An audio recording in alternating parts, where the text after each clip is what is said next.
Hi, I'm Andrea Jennings. And I'm Kelly Grady. And we are event planners and floral designers with Design by Sage.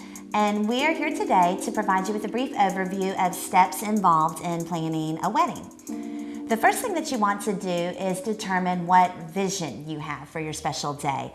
What level of formality do you wish to achieve? Are you wanting to have more of a traditional wedding, something contemporary, or something completely out of the box? So once you determine the look and feel for your event, the tone that you want to set, then what you want to do is establish your budget. And that's a very important part of the process that people like to avoid, but it's integral to know what sort of budget you're working with before you move forward and start scheduling your vendors and selecting the different aspects that you'd like to include in your wedding. Obviously, the next step is to set a date. You don't want to be too tied down to a particular date because the chosen venue might not be available. So we suggest picking a certain month and going from there. Obviously, you're going to want to start thinking about your guest count. That is going to affect your budget tremendously, as well as the venue that you choose. Absolutely. And once you determine your date or the time of year that you'd like to get married and your guest count, the next thing that you want to determine is your venue. And that part of the process can be a little challenging because obviously the venue plays a very big role in your day. It definitely sets the tone.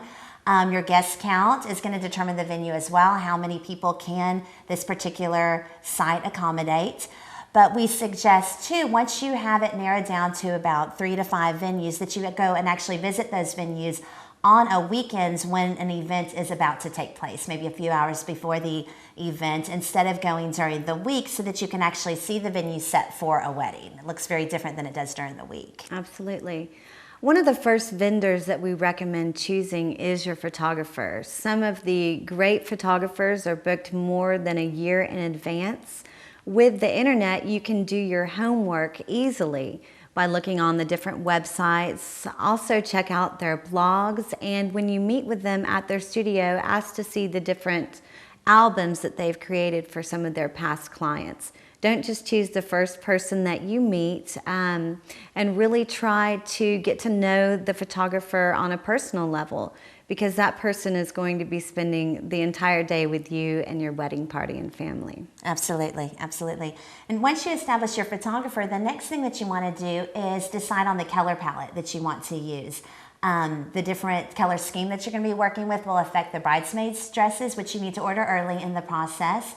It'll affect all of the decor, including the floral design, and you'll be meeting with your floral designer also early in the process. But the flowers that are selected are going to be based on your color palette, so you want to go ahead and determine that early in the process as well. As designers, that's one of our favorite parts, the colors and the textures, and even incorporating different paper designs into your color palette as well. Choosing your dress, that's always a fun aspect of wedding planning. Wedding magazines are your friend. Go through the different pages and pull out pictures of dresses that you really like. Keep in mind that you need to go choose your dress at least 9 months prior to your wedding date. Some of the boutique stores take that long for delivery. So don't be married to a particular style. It might look good on the model in the magazine, but not go with your particular body type. So be open-minded when it comes to textures and fabrics that are more flattering to you as a person. And of course, bring some friends. Yes, some honest friends that will give you some really great feedback on how the different styles look on you. So once you select your dress, the next thing that you want to take care of are your invitations. So since you've already established your color palette, that's obviously going to be worked into the invitations that you choose. And even though invitations aren't sent out until about 6 to 8 weeks before, most brides and grooms are sending out save the date cards these days, and they're very helpful to your guests, particularly if you're planning a destination wedding or you're getting married at a busy time of the year. You want to communicate to your guests early so that they're able to mark their calendar. And this is also a time that if you're going to take advantage of wedding websites, that you want to go ahead and get that set up. And those are a fabulous tool. They are able to communicate a lot more information than you're going to include in your invitation. Things like different parties that are taking place, your bridal registry, accommodations for your guests. So the wedding websites are free. Most They're of them free are. and very helpful, and you don't have to be a graphic designer to design a great website. Once all of the foundation has been set in place, you're going to need to look at other vendors as well. This is a great time to incorporate a wedding planner into the planning. They have relationships with people in the industry. They could save you time and money and really give you a stress-free planning event. Things like meeting with your caterer, contracts, bakers, tastings, they can really help you set that up and be really an integral part of your family. Absolutely. And it's important to surround yourself with really well-experienced vendors because they are going to help your event to run smoothly, which is, of course, the goal.